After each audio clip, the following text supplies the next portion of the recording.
Look at that, it's daytime for once. I've decided to not switch my microphone back just cause why not?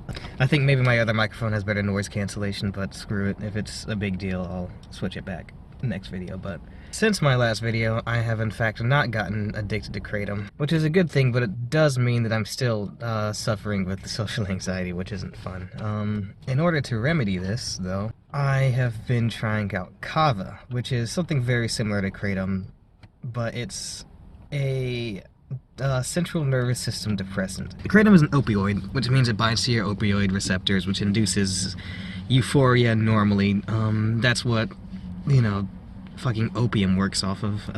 Your opioid receptors are part of your dopamine reward system. So normally what's supposed to happen is whenever you do something good, your brain rewards you with that sweet, sweet dopamine.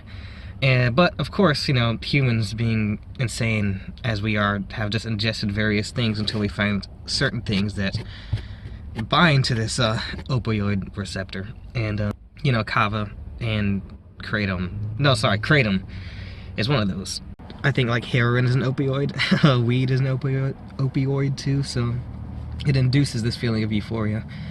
Whereas a central nervous system depressant reduces the activity of your neurons firing off or something like that, which also creates a sort of euphoric feeling. But it's sort of one of the theories for anxiety and where it stems from is an overreactive brain, which basically means there's low GABA levels, I think it is, GABA. So basically you have two neurotransmitters in the brain. One of them is GABA and the other called glutamate. And glutamate is an excitatory substance, I guess. It activates neurons, whereas GABA inhibits the activation of neurons. And it's theorized, I don't want to say theorized really, but hypothesized that one of the causes of anxiety is low GABA activity.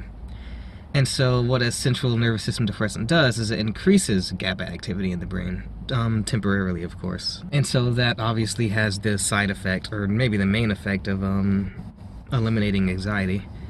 Maybe eliminating is too strong of a word, but you get what I mean. And so Kava is a central nervous system depressant, which achieves that goal. And it was a very interesting drug, I guess. It was it gives you a lot more of a high than Kratom does. The Kratom effect was very subtle, whereas Kava felt like I was actually like kind of buzzed.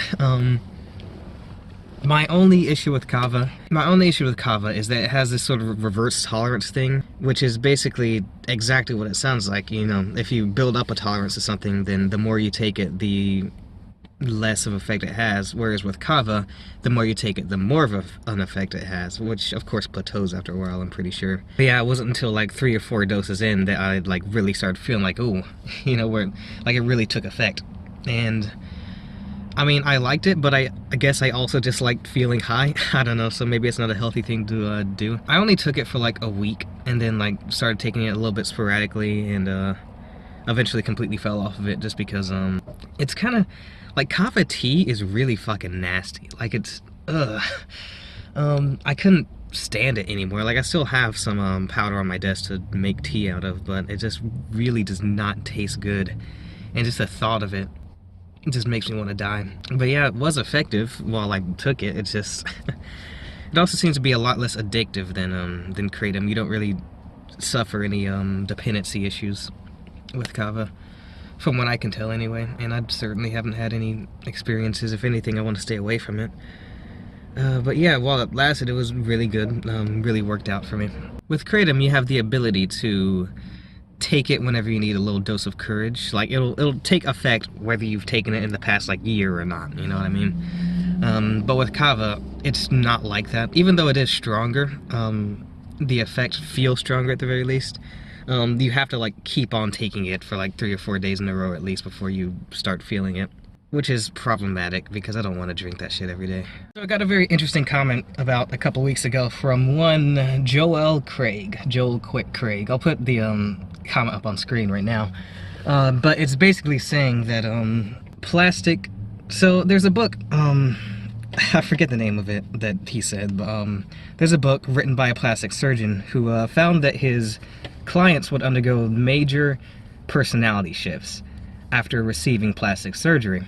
And I think in the book he described that this was because of basically positive reinforcement from the people around them. So just having the cosmetic change caused people to treat them nicely, and that gave them a sort of change of heart. So the comment was basically saying that maybe, you know, continued use of kratom for me would maybe induce a change of heart, just because I am getting more positive reinforcement from it since I use it. But he also cautioned that, you know, kratom it can be very addictive. You can easily build a dependency on it, especially for people like me. Yeah, I'm not really worried about getting addicted to it, because I haven't taken kratom in like fucking 2 weeks right now. But yeah, that is something that I'm going to need to consider, especially considering this whole Kava drink thing.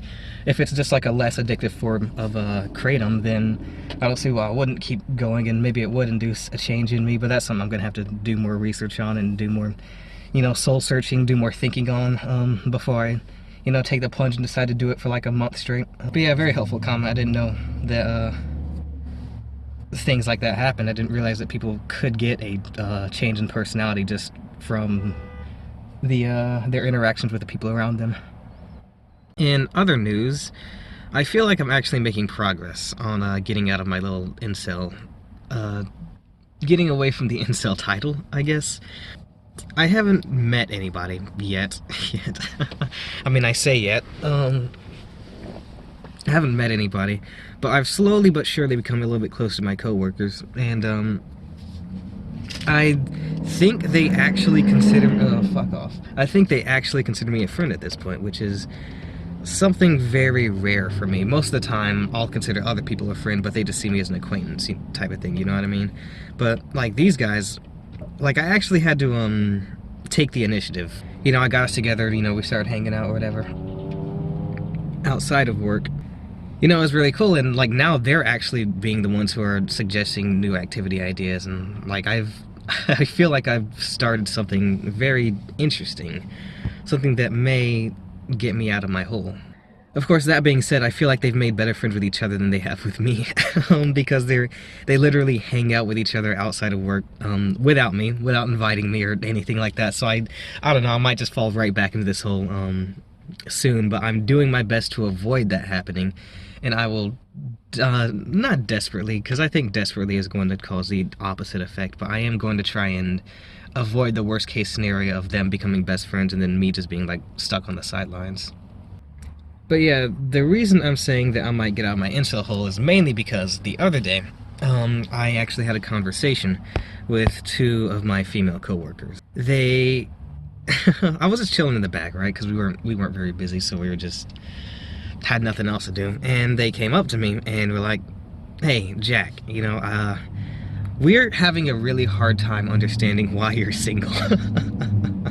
Which is a scary question every single time, because I do not want to reveal that I've never had a girlfriend before. But yeah, they came up to me and they were saying, you know, Jack, you're you know, you're not ugly. You're kind, you're sweet, you're smart, you're you know, you play guitar, you're muscular, you can cook. You know, just really buttering me up, right?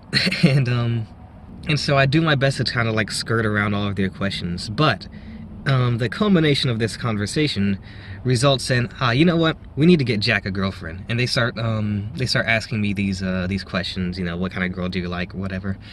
And this is, first off, very, very patronizing. I actually kind of hated it, because it feels like they're talking down to me, if that makes any sense. But at the same time, I've watched like Monday F.A. Monday's videos, and he actually mentions at some point, probably multiple times actually, that the reason that most people get into relationships is because they're introduced their partners through their social circle. So because of their social circle, they end up with a girlfriend or a boyfriend, I guess.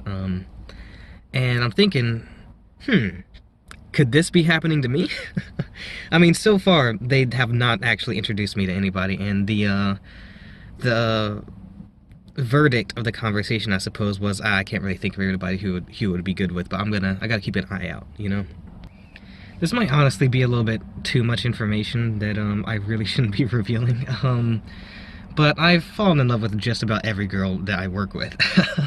And what I mean by that is, well, falling in love is kind of strong. I've developed a crush on just about every girl up there. And it's actually very interesting to like watch my crushes tell me about how much I deserve a girlfriend. It's like, fuck you guys, you put me in this hole in the first place. So yeah, we'll see how that goes. I'll keep you guys updated on that whole situation. If I get a girlfriend, I don't know if I have to like delete the channel or what. I think I'd kind of lose my purpose of having this channel. I don't know. Maybe I'll just like get a girlfriend, then inevitably when we break up I'll start it back up again, but it doesn't really matter anyway. It's not like anybody watches this. That's it for today though. I'll see you guys next time. I'll update you on the whole potential girlfriend situation maybe. We'll see what happens. Fake sell out. See you guys later.